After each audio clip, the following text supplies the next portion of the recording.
નમસ્કાર, YNN ન્યૂઝમાં આપનું સ્વાગત છે। સમાચારમાં વાત કરીએ તો નર્મદા નદી કાંઠે પ્રવાસન સ્થળ તરીકે પસંદ થયેલ દિવેર મઢી તત્કાલ નાહવા માટે ચાલુ કરવા તાલુકા સેવા સદન ખાતે ગામ લોકો દ્વારા આવેદન અપાયું છે।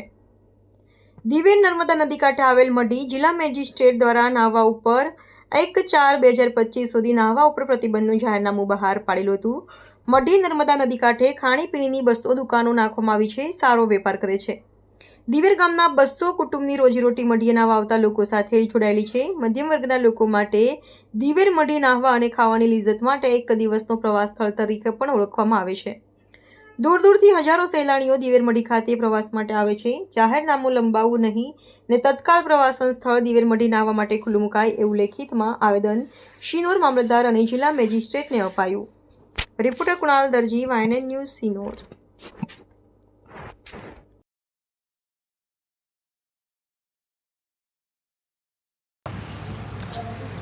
વડોદરા જિલ્લામાં આવેલ શિનોર તાલુકો અને શિનોર તાલુકામાં આવેલ દિવેર ગામની અંદર જે નદી આવેલી છે નર્મદા મૈયા, જે નાહવા થકી અને ફરવા થકી અને એન્જોય થકી ખૂબ સારું એક ગામ પ્રખ્યાત થયું છે અને જ્યાં થકી આજે ગુજરાત સરકારે પ્રવાસન સ્થળ જાહેર પણ કરેલ છે એના વિકાસને લઈને।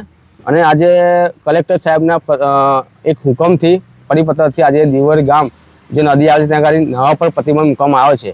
એટલે સમગ્ર દિવેર ગામના આપણા જે વ્યક્તિઓ છે, સમાજ છે, જેઓએ શિનોર તાલુકાના મામલતદાર સાહેબને રજૂઆત કરેલ છે કે આ જે પ્રવાસન સ્થળ છે એને ચાલુ કરવામાં આવે, જેથી ગુજરાતમાં અને તમામ આજુબાજુના ગામના લોકો તે એક દિવસ આવી અને પોતાનું જીવન એક દિવસનું ફળવીને એન્જોય કરી શકે, એના માટે એક દિવસ ફરવાય છે। તો સમગ્ર સમાજ થકી અને સમગ્ર ગામના વ્યક્તિ થકી જ્યાં પ્રતિબંધ મૂકવામાં આવે છે એને અઠવાડિયામાં ચાલુ કરવામાં આવે।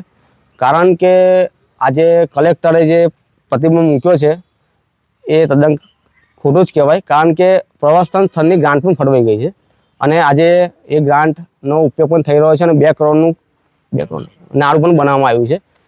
એટલે સરકારને અમે રજૂઆત કરી છે કે આ તાત્કાલિક આ પ્રતિબંધ છે એને હટાવીને અને જે દિવેર મઢી છે એને ચાલુ કરવામાં આવે, જેથી સમગ્ર સમાજને પણ રોજગારી મળે અને જે એન્જોય જે ઉનાળુ વેકેશન છે એ ગુજરાતના તમામ લોકો અહીં એન્જોય કરીને પોતાનું એક દિવસનો ફાળવીને ઉજવી શકે, એની માટે અમે મામલતદાર સાહેબને રજૂઆત કરવા માટે આવ્યા છે। Subscribe now and press the bell icon. Never miss an update.